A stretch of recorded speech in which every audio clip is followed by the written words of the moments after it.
আজকে ছিল রাখি পূর্ণিমা। আর প্রতি বছর রাখি পূর্ণিমাতে নতুন একটা করে কুর্তি লেগিংস পরার চেষ্টা করি।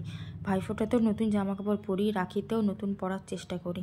আর এই দেখুন আমি পরে পুরোপুরি রেডি হয়ে গেছি, হালকা একটু সাজগোজ করে নিয়েছি।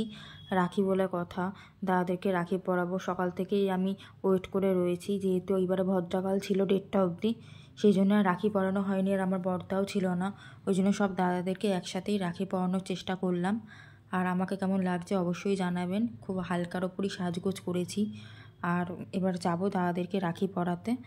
আর এবারে রাখিটা দিনটাও খুব ভালো দিনে পড়েছে, সারা দিন পূর্ণিমা ছিল কিন্তু সময়টা কম ছিল।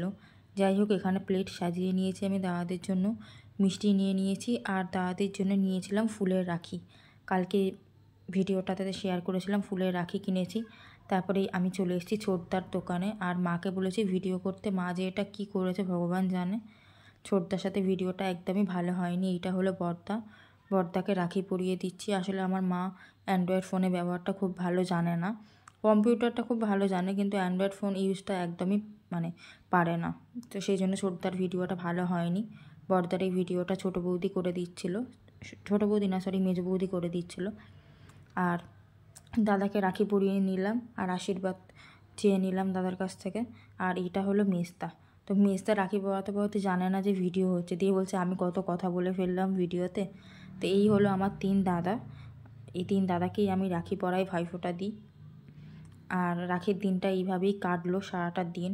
আর দুপুরবেলা তো ঘুমিয়ে পড়েছিলাম, যেহেতু সন্ধ্যেবেলা রাখি পরাবা। উঠে তাড়াতাড়ি করে স্নান টান করে রেডি হয়ে নিলাম দাদাদের রাখি পরানোর জন্য। আর তারপর মেজদার কাছ থেকেও আশীর্বাদ চেয়ে নিলাম। তারপর ছোটদার সাথে ভালো করে ভিডিও হয়নি বলে ছবি তুলেছি, সেই ছবিগুলোও আপনাদের সাথে শেয়ার করলাম। তো রাখি পূর্ণিমা সবাই ভালো করে কাটান।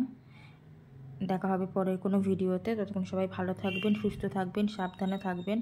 আর প্রত্যেকটা দাদাকেই বলবো বোনদের মান সম্মান রাখতে, আর কোনো বোনকে যেন ধর্ষণ হতে না হয়। তো সবাই ভালো থাকবেন।